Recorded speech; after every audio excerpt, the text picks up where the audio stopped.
Boom. Hi, everybody. Welcome to Conversations with Calvin, We the Species. There are interviews and there are interviews, and I'm with David Swanson, and he's a humorist and an author and a world-class skier. Was doing Japan a couple of weeks ago. We'll talk about that. He's been in the Peace Corps. He's climbed. He's a hero of mine because he's climbed Mount Kilimanjaro. I always dream of doing that. I would never do it, but he did it. And he's coming live from Southwest Colorado, a place called Silverton. He is a humorist. We were put together maybe a month ago by a mutual acquaintance, Mark Avid, who does some work with authors. Put us the two together in instant chemistry because David is an indie humorist author. This latest, I'll keep showing you, air-conditioned bus tours. We'll talk about that. Also, another one of his Silverton style. We'll talk about that. But instant chemistry because David is an indie, and being an indie in this world is very special. I take it very special because I'm an indie.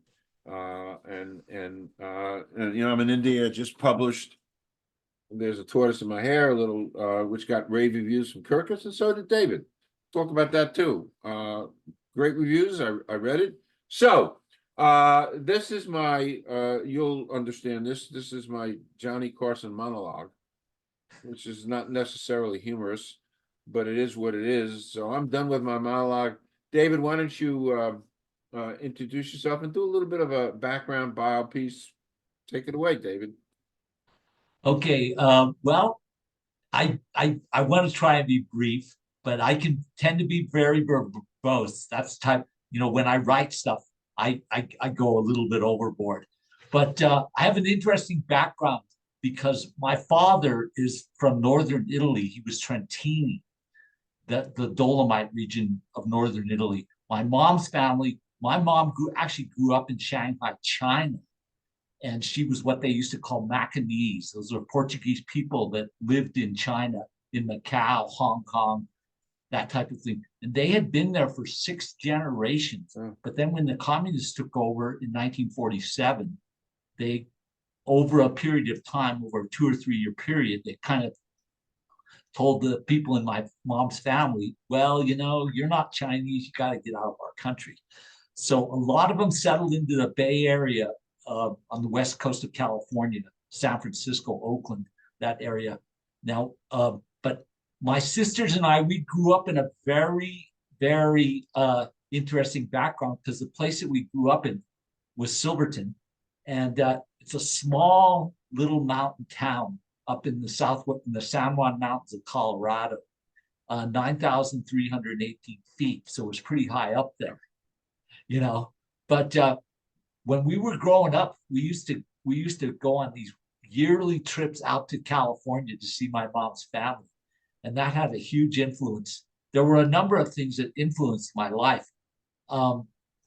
growing up. I was a big comic book person. I think that's the way I learned how to read, is because I just voraciously read a lot of comic books when I was growing up, and from there, after I graduated from high school, I wanted to go in a completely different direction from a small little background because there was only 12 people in my high school graduating class, which is really small. 12 people? That's it. That's it. It's Was even that smaller Silverton? now. Was that Silverton or another? Yeah, it was. 12 kids in your high school? Graduating. No, in the high school graduating class. Yeah. I think K through 12, I think they had about 9,500 kids or something like that. But it was small. And I wanted to go to school at a place that was completely different, a big school. And to me, big was, my parents didn't have a ton of money. So I went to school at CU Boulder, University of Colorado. And that was just a revelation because it was such a great experience. My freshman year was just like, I took it all in, and it was just an amazing. I made some good friendships, and I went through a whole skateboarding phase when I was going to school at CU. And one of my buddies was a guy who grew up in Burlington, Vermont. And we spent a lot of time skateboarding. We were big skiers, of course, because he was from Vermont, Colorado boy. And so we did a lot of skiing then. But one of the things that happened when I was going to school in Boulder is I suddenly realized I love to travel. I love to experience different cultures. And that's what kind of influenced me to join the Peace Corps. And Peace Corps for me was just a tremendous experience. I was very lucky because you can't, you know, it's a misnomer when people say that they can't do anything with just a BA in biology. Got me into Peace Corps, right? Okay. But anyway, I loved the experience because I was working in a forestry group and there was 10 of us. We were heavily funded by USAID and we got a lot of backing from the Kenyan government because they really wanted to see the project that we were working on succeed. We were working in a project, what they call agroforestry, where you intercrop agriculture with trees. And so then we also worked with number of other things like what they have these cook stoves over there they call Jikos. And we worked with improved Jikos that were clay lined, that type of thing. So we did a lot of outreach. It was, we helped to establish this big tree nursery. And so we ended up taking tree seedlings to all these schools in the area to try and encourage people to do more planting. And this is Kenya. Yeah, when I was in Peace Corps. Wow. And I got to do a ton of traveling because I was over there for a little over 2 years. And I got to do a ton of traveling and a ton of mountain climbing when I was over there because the area where I lived was in central Kenya, near Mount Kenya. And I could literally walk out of the door of the place where I was living. And I'd look over one shoulder and I could see Mount Kenya. Then I'd turn around and look over the other shoulder and I could see the Avid Mountains in Western Kenya. And it was like, whoa, this is incredible. So I got to do a lot of traveling when I was living over there. Climbed mountains. I climbed Mount Kenya twice, Kilimanjaro, which was an unbelievable experience. Now, we did that a little bit different. Then I also had a chance to go out to Western Uganda to the Ruwenzoris, which they're called the Mountains of the Moon. Now, that's the northern extension of the mountains where the gorillas are, where the mountain gorillas in Rwanda, that type of thing. That was a great experience. It was different because we were there for 7 days. And there's a reason why it's so green, because I think 5 of the 7 days we were over there, it rained, and then the higher up in altitude that we got, it turned into snow, which wasn't so much fun. But I'm glad I went. It was a great experience. Got to go on this desert trip where me and 2 other buddies of mine, we walked from this place called I think Lodwar to the eastern shores of Lake Turkana. And what we would do is we'd do it in shifts. Like we'd wake up at 4 o'clock in the morning, and this guy who was a camel, the camels would carry our packs, and him and his assistant would lead us to the next oasis. And so we'd walk from 4 o'clock in the morning until about 8:30.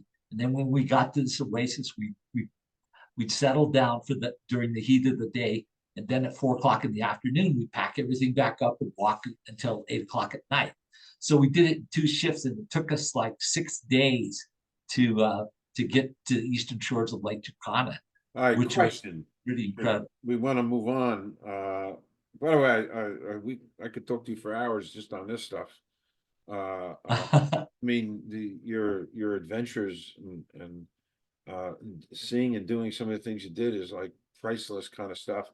But anyway, you come back here, and it's your love of comics.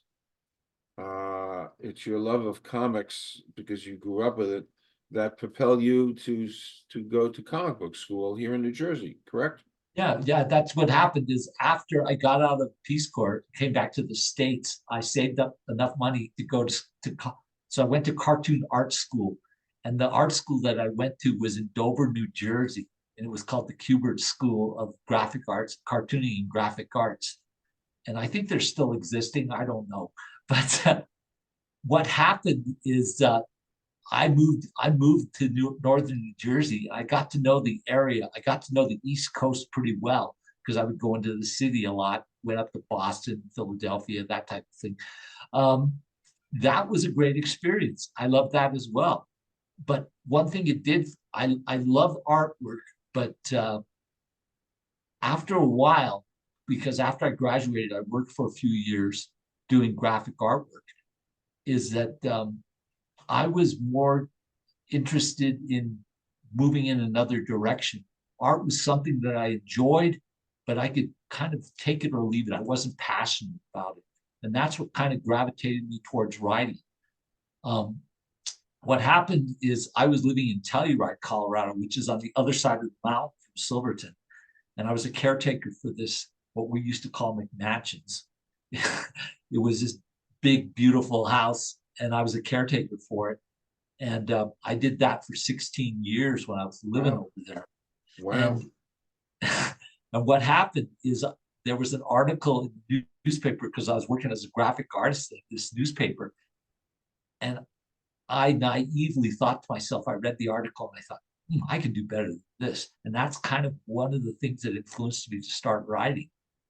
And I've always loved humor because when I was in high school, I did a cartoon for the high school newspaper, that type of thing.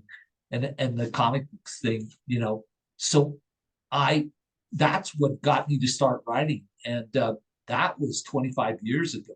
And since then, I've never gone to college and gotten a BA in creative writing or a master's or anything like that.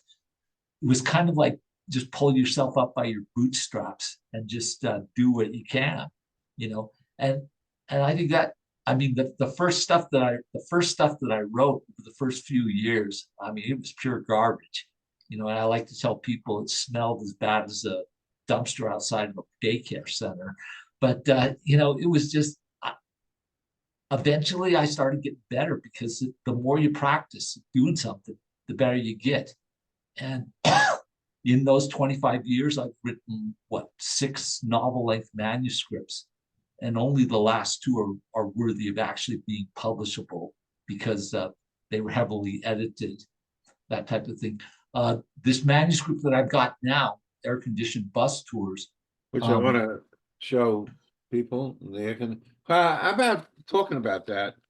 Well, what happened was with Air-Conditioned Bus Tours is, part of the idea I got for writing it is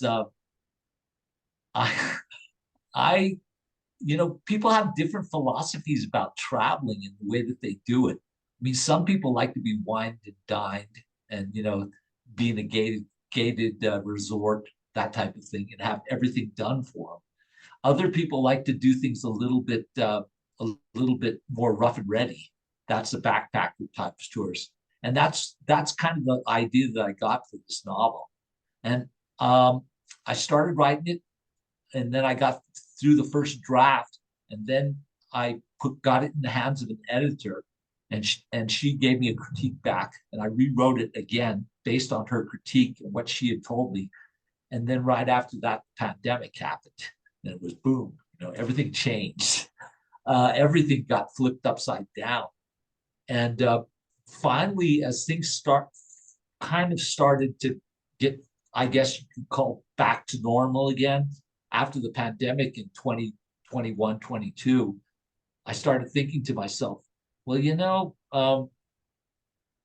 I think I'm going to have to probably go with the self-publishing route, the independent route with this manuscript if I ever want to see, if I ever want to see it, achieve the light of day, that type of thing. And that's, previously I had written a small book of essays from when I was growing up called Silverton Style. Now, that book got published in 2015.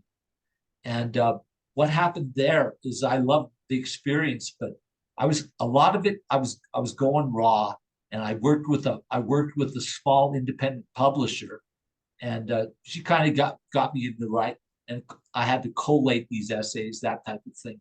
And that worked out pretty good. But it was, like I said, it was a small volume. I don't think it was, what, more than 150 pages or something like that. And I've worked in that, and I've gone in that direction since then. I love to write. I mean, I'm already finished. I've already finished the first draft of the next manuscript, and and I'm doing right now. I'm doing what they call it editing, a read out loud thing, where you read the manuscript to yourself, Uh-huh. out loud, and that forced that because you can find mistakes by doing that type of thing, and then I have to get that in the hands of an editor, and they'll give me a critique. So that's what happened with the air conditioned bus tours thing too, because I think it went through like 7 or 8 different incarnations before it actually got to something that could be publishable. And but I ended up moving back to the area where I'm from, where I grew up, Silverton, and I love it because I'm an outdoor person. I love to hike. I love to climb mountains, although I'm not a rock climber because I'm scared of heights, which is kind of odd. But I love to ski. um, that same friend that I went on the desert trip with when I was in Kenya, him and I we go on this annual ski trip every year, and The Hokkaido, Japan. yeah, that this year was the big 6-5 for us, for the two of us. So we had to do something Okay. special, and that's when we decided that we would go to Hokkaido, So I which is read you wrote an essay about going there or something I read, but uh, that's the snowiest place on earth. I never realized that. really is. They get more snow. They get more snow than anywhere else. In fact, since Oh. I've been back, I talked to a lot of my friends. They say, "Well, what was it like?" And I go, "Well, imagine this place with 4 more feet of snow." It was huge because Wow. they're what they call a maritime climate as opposed to an intermountain climate, and they just get a lot of lake effects, well, ocean effects snow because it comes off because they're on the northern island of Japan, and they're between them and Kamchatka, the north, Russia. So they get a lot of weather patterns from that direction, but then they also get weather patterns from the other direction, from the Pacific Ocean. So a huge amount of snow. Now, this trip that we went on, I just came back from it. Like I said, we do a yearly trip, ski trip every year. This year we wanted to do something special, so we went to Hokkaido. Last year was just something we just went to Copper Mountain, which is one of the big skiers on the Front Range. A few other places, Steamboat, Crested Butte. Next year I'm going to talk my buddy into doing a couple of helicopter drops at Silverton Mountain, which is the ski area here. That ski area is pretty interesting because they're kind of like the anti-ski area. It's 100% expert. You got to be a really decent skier or snowboarder in order to handle a lot of the terrain. But I'm going to do that. Make it a little bit easier. I mean, Hokkaido was great, but getting there isn't easy because the plane flight over there took us 12 hours. We lost a day. Going back, it was only 9 because we were going with the jet stream. Right. But it was a great experience. Japanese people are wonderful. They're just so friendly, so nice. I loved it. I love the food because growing up, I was exposed to a lot of different Chinese food. We ate a lot of Chinese food is similar to Japanese. Japanese food is a little bit different, but it's interesting. I might add that when we were growing up, my sisters and I, our mom's family, they were very anti-Japanese.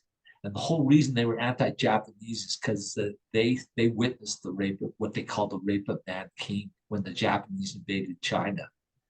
And that influenced them a lot. And I mean, it influenced them the way that they raised their children because I didn't even eat Japanese. I didn't even eat sushi till my freshman year of college, at CU. But I'm glad I went. It was just a great experience. I'm a big ski. I love skiing.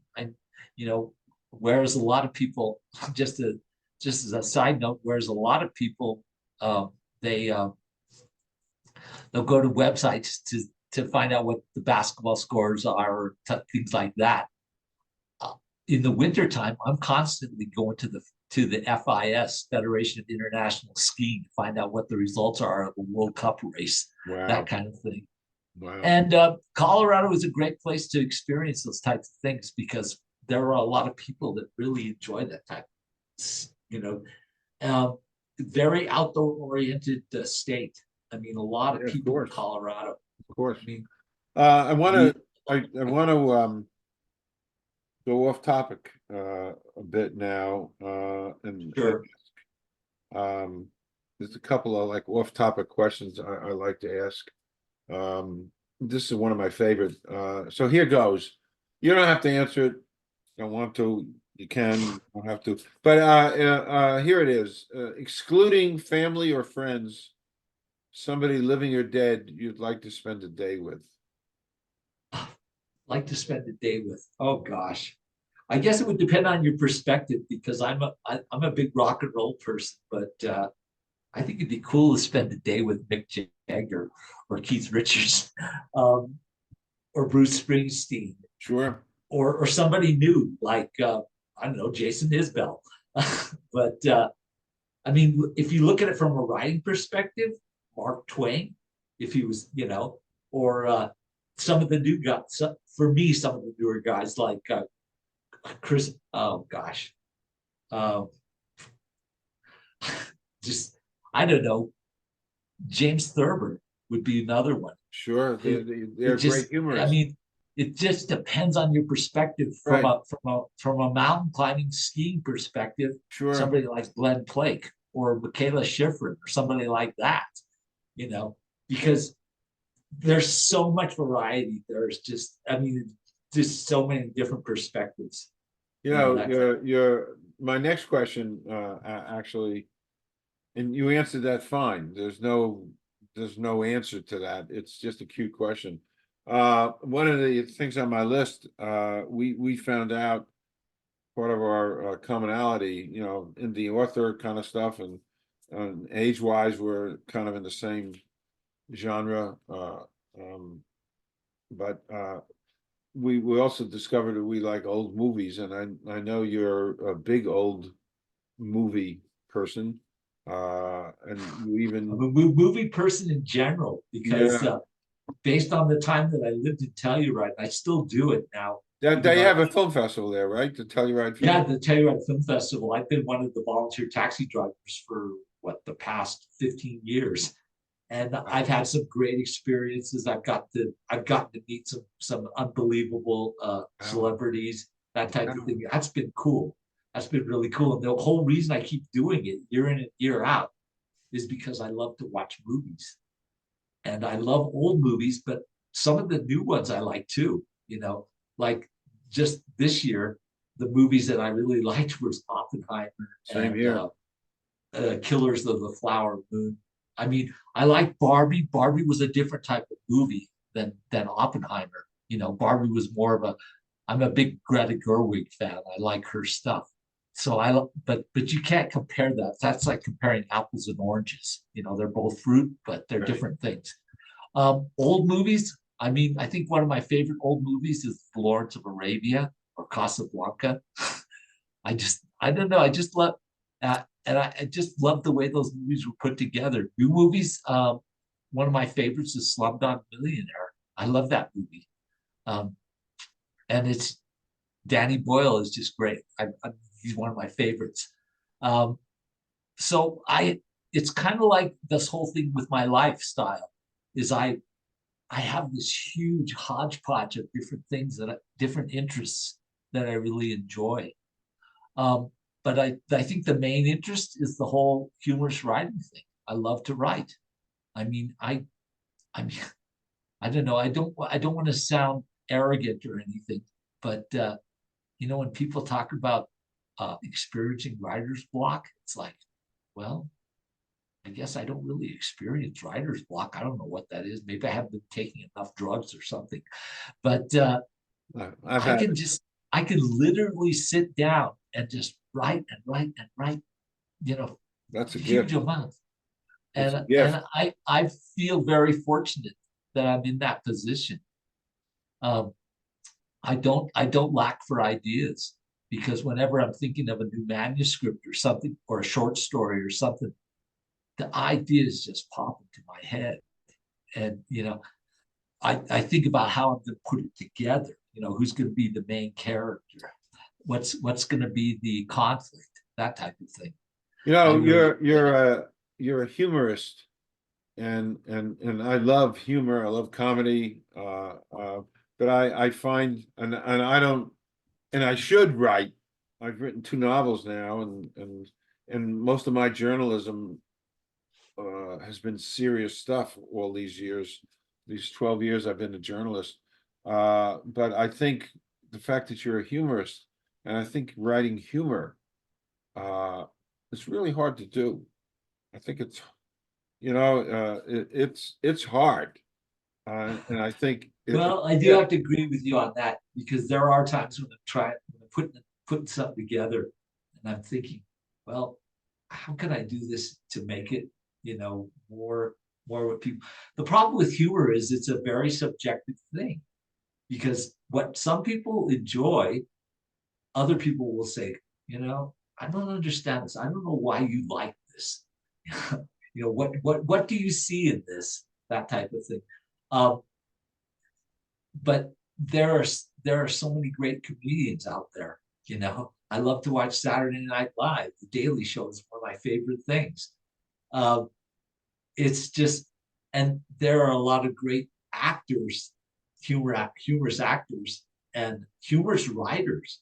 You know, so there's a lot to draw on, but it's how do you uh, I think that's always, I guess that's one of my problems is how do you condense that type of thing, whatever you're working on, that's that situation.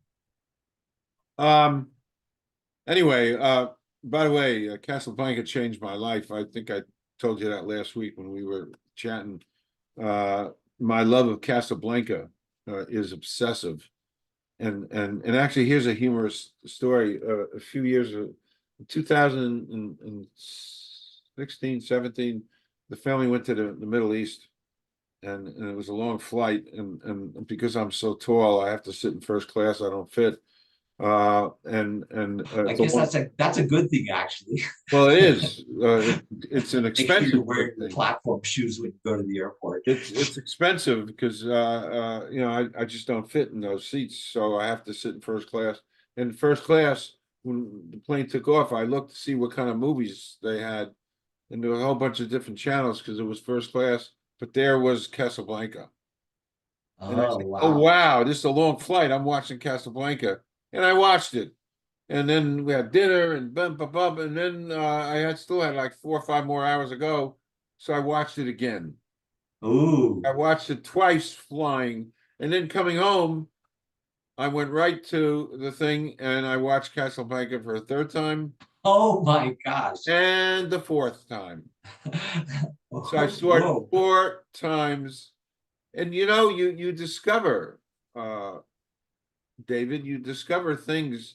Now I've seen it probably about 130, 140 times in my life, and I wrote my first novel based on my liking Casablanca, and that's so it's kind of heavy and uh uh but each time you watch it there's another little bit of a takeaway, even if that it's you that you did that you missed the other time you watched it. yeah, each time there's the dialogue, I mean, there's so many different lines you remember. Yeah, why? But one of my favorite lines of all is he's talking to Claude Rains outside Rick's, and Claude Rains says, "How come you came to the desert?" And he said, "I came for the waters, for health reasons. I came for the waters." And Claude Rains says, "What kind of waters? We're in the desert." And then Bogart says, "Well, I was misinformed." Oh, phenomenal line. Yeah, I mean, and I delved into the writers, the Epstein brothers wrote that in a matter of days. That script. Yeah, you find those kind of things because I mean, like I remember when the first Star Wars movie came out in 1977, went and saw it 8 times that Wow. summer. That was a lot for me. But you're right. Every time you see something, see a movie, there's something that you missed the previous times that you had seen it, that you pick up, that Yeah. type of thing. And I'm not so much that way anymore. You know, once I've seen a movie, even if I really like it, I'll just say to myself, okay, well, I don't need to see this 5 or 6 times. Once or twice is about it. That type of thing. It's just Um, it's funny. The last couple of nights I wanted something. I was in the mood to watch something sitting here at my desk I'm a night owl, so 10, 11, 12 o'clock at night, what am I going to watch? And I went to Netflix and there was like 400 or 500 movies. I couldn't find one. And then I went to I'm on all the streaming, Peacock and Hulu.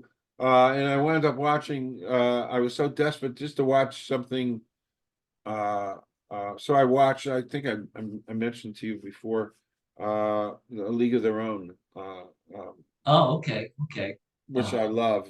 It's just it's kind of a magic carpet because it takes you back to 1942, 1943, just everything about it. Anyway, we could talk for hours about movies. The last thing, uh, so we've talked about air-conditioned bus tours, and you've got something else in the pipes. You wrote a great essay, um, uh, on climate change, and I read it Okay, before we okay. went on air. And you said something very profound to me because I'm a kind of a climate person as best I can be.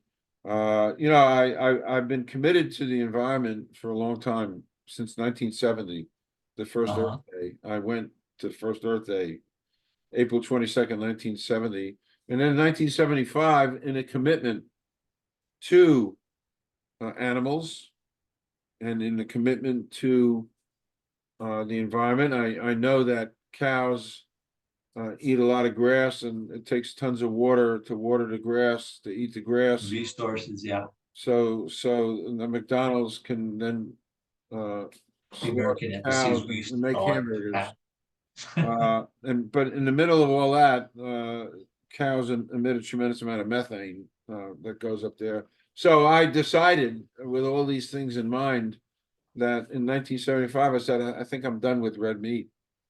So in that strange commitment, See, that's an extremely noble thing because it's really noble, because really. I'm I love I'm I'm hamburgers. I'm a semi-vegetarian, but I still like to eat hamburgers There's once in a nothing wrong while. with it. Hey, there's nothing wrong with it. I just drew a line and I said, no more, no more animals with 4 legs. That was my, so I haven't had Uh-huh. anything with 4 legs since 1975. And Wow. Wow. yeah, and make no mistake, I loved a hot dog and I loved the steak and I loved all of that. Yeah, I do chicken and turkey and fish, Uh-huh. reluctantly, but I do it because there's nothing left to eat.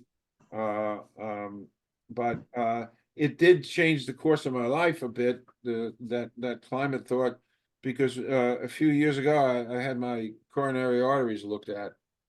It was a calcium C2 scan, Uh-huh. and guess what? At my advanced age, I have zero coronary artery plaque.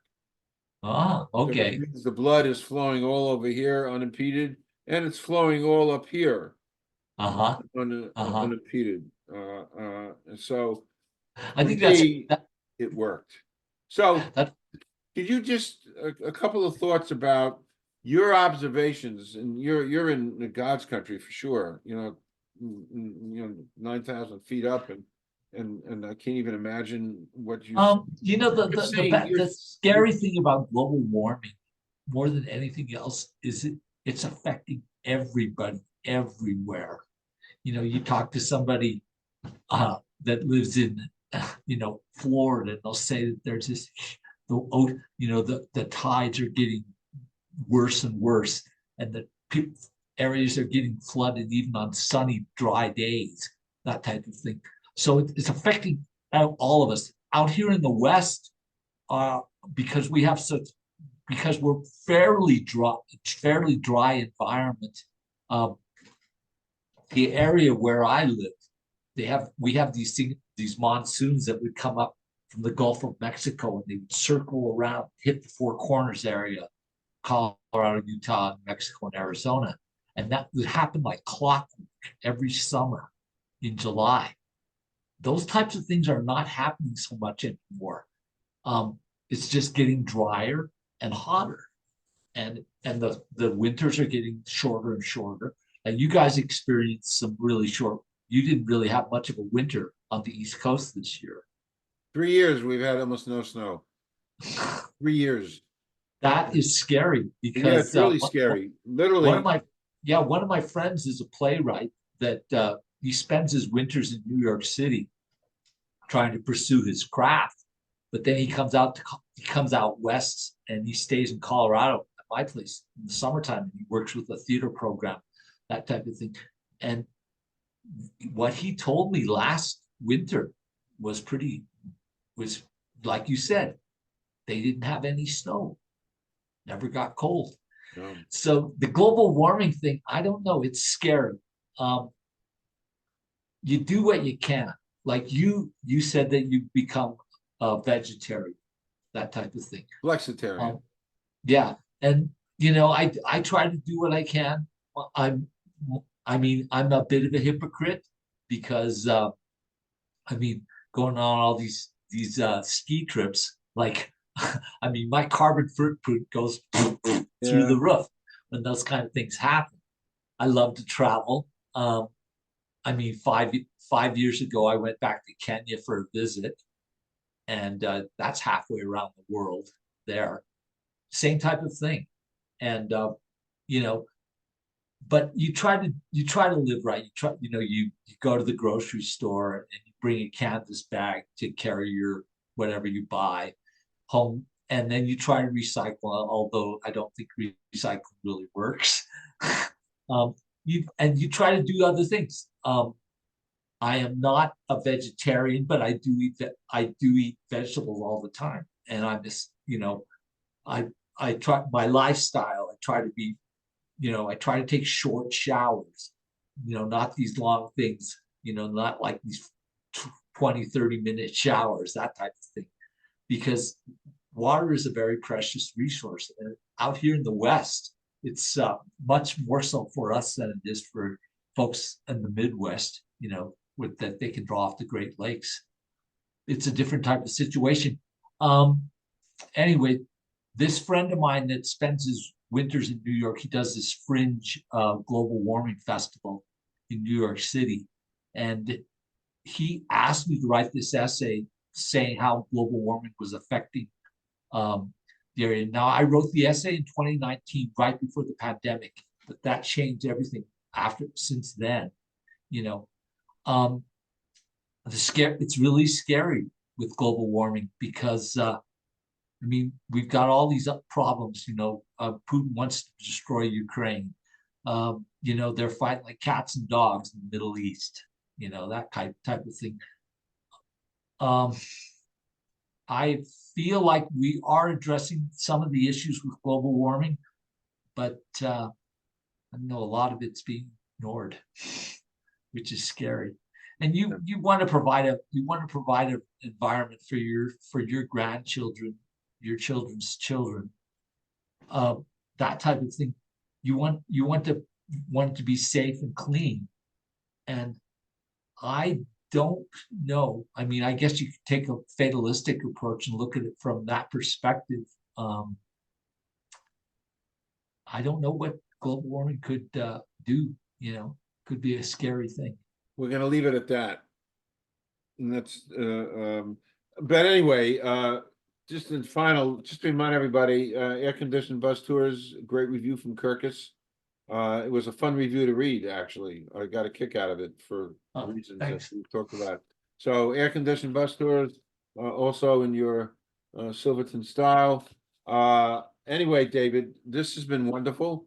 Uh, Actually, at the end of one of my favorite movies, Norma Ray, with Ron Lehman and Sally Field. Right, the one that you won the Academy Award for. Yes, yes. Uh, Uh-huh. and he's saying goodbye to her. It was really a lot of stuff beneath the surface.